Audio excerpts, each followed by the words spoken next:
दोस्तों सब्सक्राइब करें जीवन का मूल मंत्र को, प्रेस करें इस बेल को ताकि आप देख सकें हमारे सभी वीडियोस सबसे पहले। हेलो दोस्तों, जय श्री कृष्णा। तो कैसे हैं आप सब दोस्तों। हर किसी के जीवन में परेशानियां होती है जो कि उन्हें इतना परेशान कर देती है कि उनके सोचने और समझने की क्षमता खत्म हो जाती है। परेशानी में इंसान समझ ही नहीं पाता कि वह ऐसा क्या करे जिससे कि उसकी सारी समस्याएं खत्म हो जाए। इसका जवाब स्वयं भगवान कृष्ण ने दिया है। महाभारत के युद्ध को धर्म की रक्षा के लिए लड़ा गया सबसे बड़ा युद्ध माना जाता है। धरती पर भगवान विष्णु के अवतार श्री कृष्ण ने खुद इस युद्ध को अपनी देखरेख में करवाया। कुरुक्षेत्र में लड़ गए इस युद्ध ने हमें गीता जैसा महान ग्रंथ दिया जिसमें जीवन से जुड़ी हर समस्या का हल है। पर इन सब बातों के अलावा महाभारत की पूरी कथा और उसका हर एक चरित्र और उसके चरित्रों के जीवन और वाक्यांश हमें बहुत कुछ सिखाते हैं। कर्ण, जिसने पांडवों का भ्राता होने के बावजूद उनके विपक्ष में कौरवों के साथ युद्ध लड़ा और उसके जीवन में अपनी वीरता की एक मिसाल दी और हमें कई सीख सिखाई। महाभारत युद्ध से पूर्व भगवान कृष्ण और कर्ण के बीच में एक संवाद हुआ था और जिसके सवालों के जवाब श्री कृष्ण ने जो दिए वो आपके जीवन की हर समस्या का एक सटीक समाधान हो सकते हैं। कर्ण ने कृष्ण से प्रश्न किया कि हे वसुदेव, जन्म लेते ही मेरी माता ने मुझे त्याग दिया, लेकिन शूरवीर पैदा होना क्या मेरा अपराध था? गुरु द्रोणाचार्य ने मुझे शस्त्र शिक्षा केवल इसलिए नहीं दी क्योंकि मैं क्षत्रिय नहीं था। परशुराम ने मुझे युद्ध की शिक्षा तो दी, लेकिन यह जानने के पश्चात कि मैं क्षत्रिय नहीं हूँ, उन्होंने मुझे सारी सीखी हुई विद्या को भूल जाने का श्राप दे दिया। इतना ही नहीं, भूलवश जब मुझसे एक गाय को तरकश लग गया तब उसके मालिक ने भी मुझे श्राप दे दिया, जबकि उसमें मेरा कोई गुनाह नहीं था। द्रौपदी के स्वयंवर में मेरा अपमान हुआ, यहाँ तक कि मेरी माता कुंती ने भी मुझे सत्य केवल इसलिए बताया ताकि वो अपने पांडव पुत्रों की रक्षा कर सके।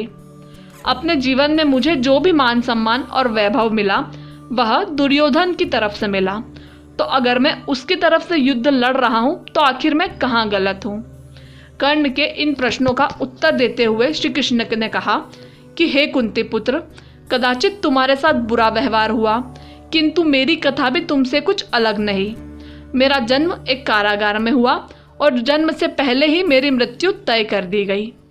मेरे प्राणों की रक्षा के लिए मेरे जन्म लेते ही मेरे माता पिता को बिछड़ना पड़ा। बाल्यकाल में तुम सब तलवार, घोड़े, रथ, तीर, धनुष आदि के साथ खेलते हुए बड़े हुए, लेकिन मैं बचपन में ही अपने प्राणों की रक्षा लोगों से करता रहा। बचपन में ही कई लोगों ने मुझे मारने की कोशिश की।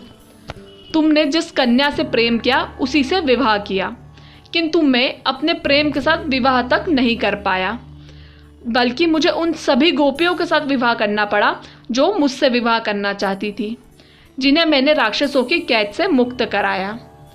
अपने प्रति हुए इतने अन्यायों के बावजूद तुम शूरवीर कहलाए, किंतु जरासंध से अपने पूरे संप्रदाय की रक्षा हेतु जब मैं उसे जमुना के तट पर लेकर गया तो लोगों ने मुझे भगोड़ा और कायर तक कहा।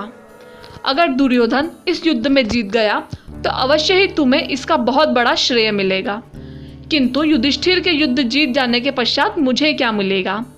कुछ भी नहीं, सिवाय इस युद्ध को करवाने के दोषी करार देने के अलावा। इसलिए हे कर्ण, तुम्हें यह बात सदैव ज्ञात होनी चाहिए कि संसार में हर किसी का जीवन चुनौतियों से भरा होता है। हर किसी के जीवन में अन्याय की कुछ घड़ियां तो आती ही है और कहीं ना कहीं हर कोई अन्याय का शिकार होता है, किंतु सही क्या है इसका अंदाज़ा सिर्फ तुम्हें होता है। हमें कितना अन्याय सहना पड़ा, कितना अपमान झेलना पड़ा, ये सारी बातें हमारी योग्यता को नहीं ठुकराई जाती। इसलिए हे कर्ण, मेरा तुमसे यही निवेदन है और मैं तुम्हें यही सलाह दूंगा कि अगर तुम अपने प्रति हुए अन्यायों की शिकायत करना बंद करके खुद का विवेचन करो।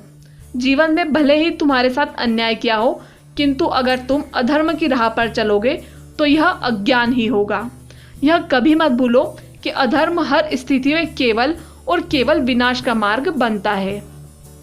तो दोस्तों, श्री कृष्ण ने कितने ही कम शब्दों में जिंदगी का कितना बड़ा पाठ हम सबको सिखा दिया कि चाहे हमारे साथ कोई व्यक्ति कितना ही गलत क्यों ना करे, गलत के बदले गलत करना तो गलत ही है। चाहे हमारे साथ अन्याय हो, लेकिन हमें अधर्म का मार्ग कभी नहीं चुनना चाहिए। हमें अच्छे रास्ते पर चलते हुए ही आगे बढ़ना चाहिए। आज नहीं तो कल सारी मुसीबतें खत्म ज़रूर होगी और हमें धर्म के मार्ग पर चलने का रिवार्ड भी ज़रूर मिलेगा।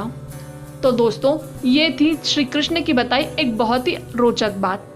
दोस्तों, हम उम्मीद करते हैं कि यह जानकारी आपको पसंद आई होगी और ऐसी ही अन्य जानकारियाँ पाते रहने के लिए हमारे साथ जुड़े रहें।